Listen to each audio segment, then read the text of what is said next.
दोस्तों स्वागत है आपका एक बार फिर से मैथ्स जीनी पर। आज की वीडियो में डिस्कस करने वाले हैं एनटीपीसी रेलवे के प्रीवियस ईयर के क्वेश्चंस मैथमेटिक्स के। जी हाँ दोस्तों, मैथ्स बहुत इंपॉर्टेंट रोल प्ले करती है आपके एग्जाम के अंदर। आपका एग्जाम आने भी वाला है तो हम डिस्कस करेंगे मैथ्स के क्वेश्चंस। सारे क्वेश्चन प्रीवियस ईयर के हैं तो बिल्कुल भी वीडियो स्किप मत करना। चलिए स्टार्ट करते हैं वीडियो। चलिए दोस्तों देखते हैं पहला क्वेश्चन। यदि 7 पेज प्रतिदिन पढ़े जाएं तो एक पुस्तक 40 दिन में पढ़ी जा सकती है। यदि उसी पुस्तक को 8 दिन में खत्म करना है तो हमें डेली कितने पेज पढ़ने होंगे। दोस्तों कोई किताब है, वो 7 पेज अगर हम डेली पढ़ते हैं उस किताब के तो वो 40 दिन में खत्म हो जाती है। अगर हमें उसे 8 दिन में खत्म करना है तो डेली हमें कितने पेज पढ़ने होंगे, रोजाना हमें कितने पेज पढ़ने हैं, सवाल पूछ रहा है ये। तो दोस्तों आपके ऑप्शन दिए हुए हैं। पहला दिया हुआ है आपको 35, दूसरा दिया हुआ है आपको 16, तीसरा दिया है आपको 56 और चौथा दिया है आपको 28।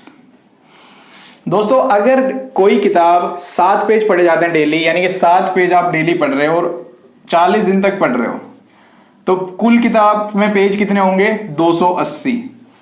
7 पेज पढ़ रहे हो डेली, 40 दिन तक पढ़ा, तो किताब के अंदर कुल कितने पेज हैं? 280। अब इस पूरी किताब को आपको 8 दिन में पढ़ना है। 8 दिन में पढ़ना है तो डेली कितने पढ़ने पड़ेंगे आपको? 8 या 24 और 8 पंजे 40, यानी कि 35 पेज आपको डेली पढ़ने पड़ेंगे, तब ये किताब 8 दिन में खत्म हो जाएगी। तो आपका उत्तर क्या हो जाएगा? ए, यानी कि 35 पेज। उम्मीद करता हूं समझ आ गया होगा। चलिए देखते हैं नेक्स्ट क्वेश्चन। 54 छात्रों की एक कक्षा में 24 छात्र दूध पीते हैं, 28 छात्र चाय पीते हैं और 8 छात्र ऐसे हैं जो कुछ भी नहीं पीते। तो आपको बताना है कि ऐसे कितने छात्र हैं जो दूध और चाय दोनों पीते हैं। तो चलिए दोस्तों देखते हैं इस क्वेश्चन को कैसे करना है। आपके ऑप्शन दिए हुए हैं 8, 6, 2 और 10। तो चलिए दोस्तों कैसे करना है। इस तरीके के जो क्वेश्चन होते हैं उसे वेन डायग्राम से किया जाता है। वेन डायग्राम बहुत ही अच्छा टॉपिक है, आपको डिटेल में वीडियो बना के डाल दूंगा मैं। अभी के लिए समझ लेते हैं।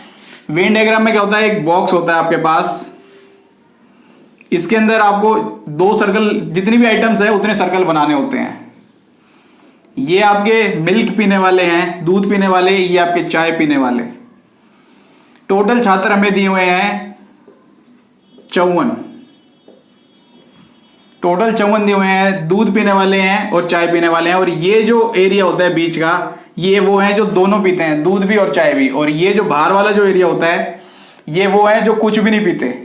तो ये दिए हुए हैं आपको 8 जो कुछ भी नहीं पीते हैं। तो अगर मैं टोटल में से कुछ भी नहीं पीने वाले की निकाल दूं मैं, तो क्या आएगा आपके पास? जो ऐसे आएंगे जो कुछ ना कुछ पीते होंगे। मान लीजिए 54 में से आपको फिर 8 निकाल दिया आपने, टोटल में से आपने वो निकाल दिए जो कुछ भी नहीं पीते, तो कितने बच गए आपके पास? 46। 46 वो लोग हैं, या तो वो दूध पीते हैं, या तो वो चाय पीते हैं, या वो दोनों पीते हैं।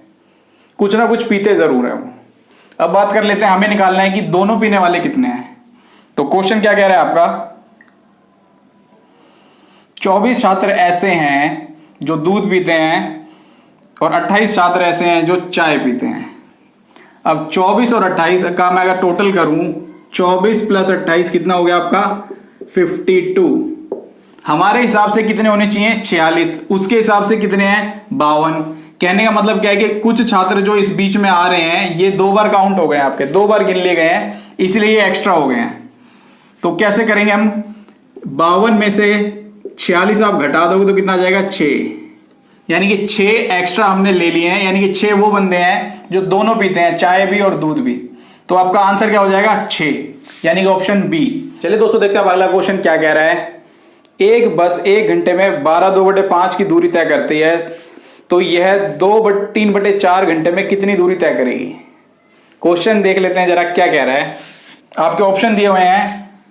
पहला है 3.41 किलोमीटर, दूसरा है 34.1 किलोमीटर, तीसरा है 341 किलोमीटर और चौथा है 0.341 किलोमीटर। तो कैसे करना है इस क्वेश्चन को आपको 2 तरीके से बताऊंगा। एक जो आप पढ़ते हो किताबी तरीके से, और एक सिखाऊंगा आपको जादू, बिल्कुल 1 सेकंड में कैसे उड़ाओगे आप क्वेश्चन को।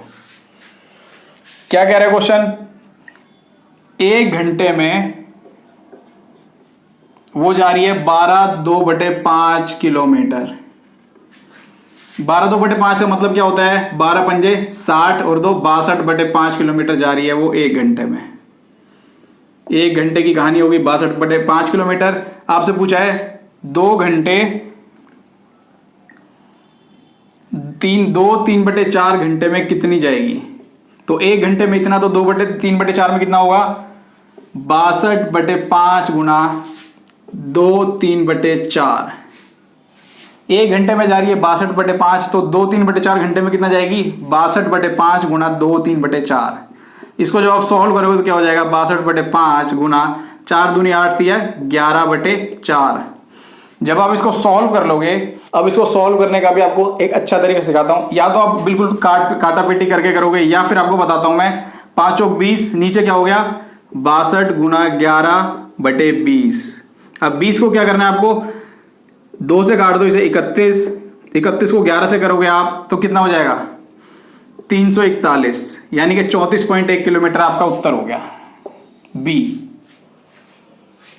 कैसे किया, 11 से गुणा करने के लिए एक ट्रिक होती है। किसी भी संख्या को अगर आपको 11 से गुणा करना है तो अंकों के जोड़ को उसके बीच में लिख देना होता है। 3 और 1 4 लिख दिया, कितना हो गया 341 हो गया, और नीचे 1 0 है तो पीछे से एक अंक छोड़कर डेसिमल लगा दिया, तो कितना आ गया 34.1 किलोमीटर। दोस्तों ये तो था किताबी तरीका। अब देखते हैं इसे लॉजिक से कैसे करना है, जादू बिल्कुल 1 सेकंड में कैसे उड़ाना है इस क्वेश्चन को बिना सॉल्व करे।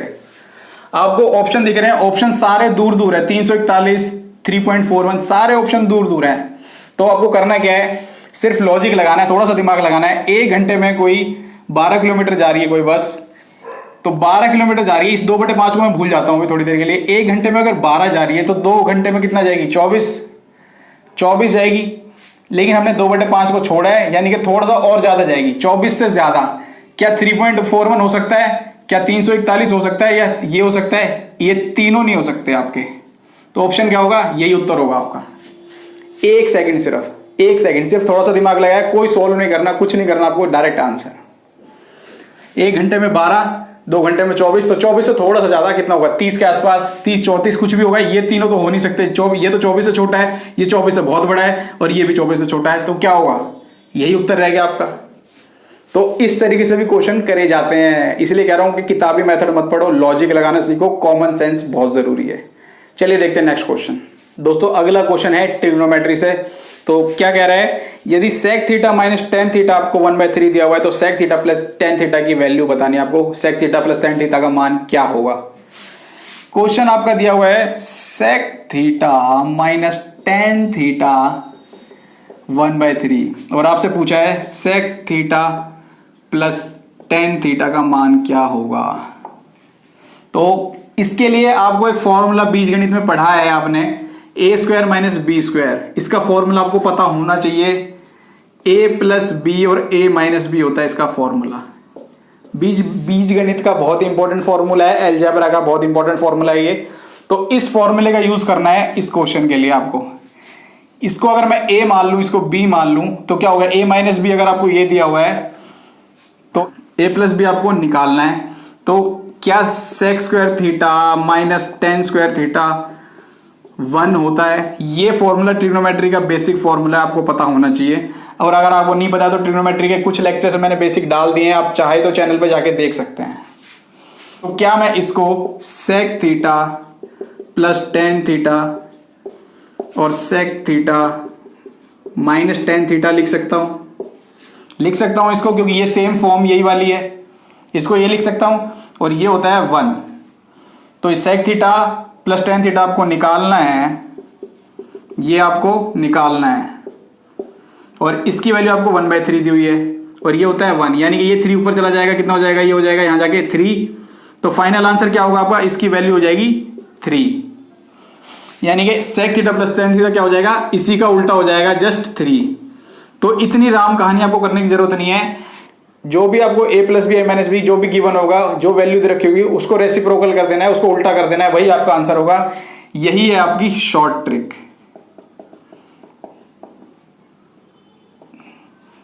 याद कर लो या रट्टा मार लो, हमेशा जो भी वैल्यू आपको दे रखी होगी उसके अपोजिट पूछी होगी। a माइनस बी दिया होगा तो ए प्लस बी पूछेगा, ए प्लस बी दे रखा होगा तो ए माइनस बी पूछेगा। तो जो भी वैल्यू दे रखी होगी उसको उलट देना है, बस वही आपका आंसर हो जाएगा। यही है आपकी सबसे मेन शॉर्ट ट्रिक। इतनी राम कहानी करने की आपको जरूरत नहीं है, डायरेक्ट आंसर लगाओ बस। चलिए दोस्तों देख लेते हैं अब नेक्स्ट क्वेश्चन। यदि 5x और 8x का HCF आपको दिया हुआ है 9 और LCM दिया हुआ है आपको 360, तो x का मान क्या होगा? यह है आपका सवाल और आपके ऑप्शन दिए हुए हैं 5, 7, 9 और 11। ये है आपके ऑप्शन। तो इस क्वेश्चन को कैसे करेंगे हम? एक फॉर्मूला बता रहा हूं आपको, HCF इंटू LCM बराबर फर्स्ट नंबर गुणा सेकंड नंबर। यह फॉर्मूला आपको यूज करना है इस क्वेश्चन के लिए। बहुत ही आसान है, कुछ नहीं है, आपको करना क्या है, LCM ये दोनों कितने दिए हुए हैं 9 और 360, और फर्स्ट नंबर आपका दिया हुआ है 5x गुणा 8x। तो कितना हो जाएगा दोस्तों? 5x और 8x मिलके 40x², और ये रहेगा आपका 9 गुणा 360। तो x की वैल्यू क्या आ जाएगी? 9 गुणा 360 डिवाइड बाय 40। ये आ गई आपकी x² की वैल्यू। 40 से काटोगे आप कितने पे जाएगा? 40 को 9 से काट दिया, 9 पे चला गया ये, और 9 में 81 आ गया आपका x²। तो x की वैल्यू क्या हो जाएगी? 9। ये आपका आंसर हो गया, यानी कि उत्तर हो गया आपका C। अगला क्वेश्चन आपको दिया हुआ है अनुपात चैप्टर से। क्या दिया हुआ है आपको? A/B की वैल्यू दी हुई है आपको 2 और 5। B और C की वैल्यू दी हुई है आपको 3:4। तो आपसे पूछा है A/C क्या होगा? बहुत ही आसान सवाल है। इन क्वेश्चन को करने का सबसे आसान तरीका क्या होता है? A और B की वैल्यू यहाँ पे क्या है 5, B की वैल्यू यहाँ क्या है 3। A की B की वैल्यू दोनों जगह अलग अलग कैसे हो सकती है? दोनों जगह एक ही होनी चाहिए। तो दोस्तों आपको इसे बराबर करना है। इसको बराबर करने के लिए इसको 3 से गुना करूंगा, इसको 5 से गुना करूंगा, इसको 5 से गुना किया तो इसको भी 5 से गुना करूंगा, इसको 3 से किया तो इसको भी 3 से करेंगे। तो क्या हो जाएगा आपका? 2 3 6 15 20। अब क्या है? B की वैल्यू यहां भी 15 है, यहां भी 15 है। अब ये सेटिस्फाई कर रहा है कंडीशन को। अब आपसे पूछा है A और C। A यहां पे क्या है 6 और यहां पे क्या है 20। तो A और C क्या हो जाएगा? 6 और 20। अगर आप इसे काटोगे तो ये हो जाएगा 3 और 10। तो यही आपका उत्तर हो जाएगा। 2 से काट दिया मैंने, 2 3 6 और 2 धाम 20। तो दोस्तों उम्मीद करता हूं समझ आ गया। चलिए देखते हैं नेक्स्ट क्वेश्चन। अगला क्वेश्चन भी आपको त्रिकोणमिति यानी ट्रिग्नोमेट्री से दिया हुआ है। क्या है आपका? साइन A बराबर डैश गुणा कॉस A।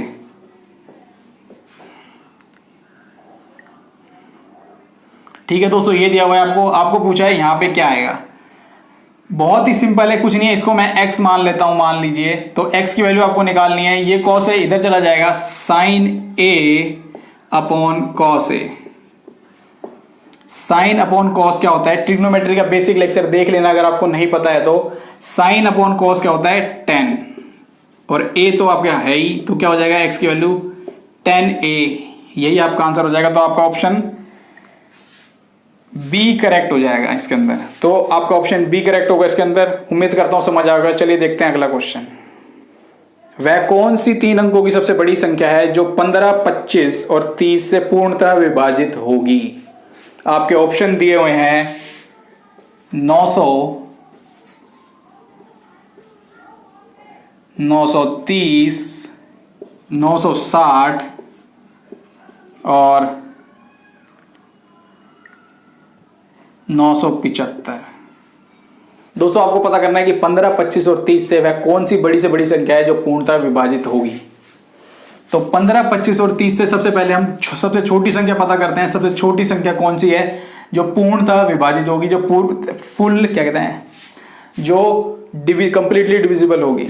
जो सबसे पहले छोटी संख्या सबसे स्मॉलेस्ट पता करते हैं जो कंप्लीटली डिविजिबल होगी, और वो होता है आपका LCM। यानी कि इसका LCM आप निकालोगे तो कितना आ जाएगा? इसका LCM आएगा 150। यानी कि अब हमें क्या करना है, अब हमें ये देखना है कि 150 से कौन सा ऑप्शन कट जाएगा, वही आपका आंसर होगा। क्योंकि सबसे छोटी संख्या इन तीनों से कट रही है तो सबसे बड़ी संख्या भी इससे कटेगी। तो इसको देखना है हमें कि इन चारों ऑप्शन में से कौन सा 150 से कट रहा है। क्या ये कटेगा? नहीं। क्या ये कटेगा? नहीं। क्या ये कटेगा? नहीं। तो यही आपका आंसर होगा। देखा आपने, इस तरीके से भी क्वेश्चन करे जा सकते हैं, कोई दिमाग लगाने की जरूरत नहीं है आपको। 150 से सिर्फ एक ही नंबर कट रहा है, 915 छिक्के 90, यानी कि 6 पे चला गया आपका पूरा पूरा। तो यही वो 3 अंकों की सबसे बड़ी संख्या है जो इन तीनों से पूर्णतः विभाजित होगी।